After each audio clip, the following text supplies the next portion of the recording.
Good evening, friends. Thank you for joining the classroom project for our bedtime story series. My name is Grace and this is Bernie. Tonight we'll be reading Mariama, Different but Just the Same. This book is written by Jerónimo Cornelles and illustrated by Navola Uya.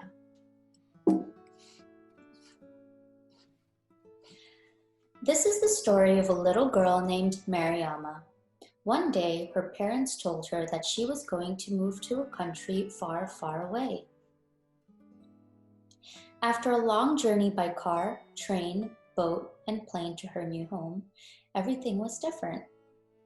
There were no animals in the streets, and instead of earth, there were long, gray tongues. The first days of school weren't easy. Mariama couldn't understand what the other kids were saying, as they were speaking a very strange language. But what Mariama found especially strange was that the kids were nearly as white as the African moon that shone over the village where she used to live. The new food was different too, but it was still nice. Even the things her new classmates used to eat were different.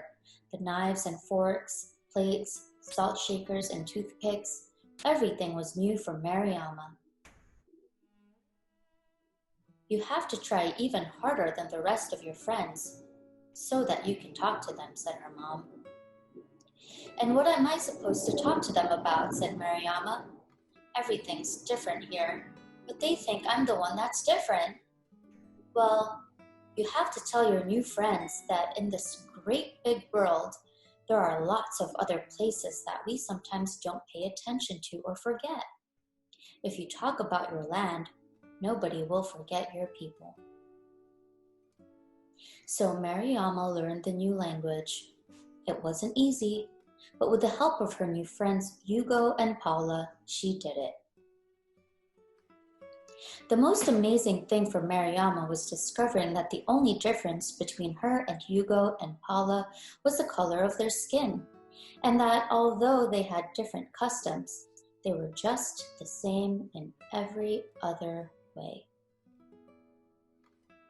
Black or white, Mariama, Hugo, and Paula were all children.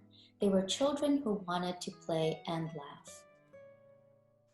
Children who could teach her lots of things about the new land she lived in. Children whom she could teach about life in Africa and the customs of the people who lived there. Children who didn't have to worry about anything else apart from being children.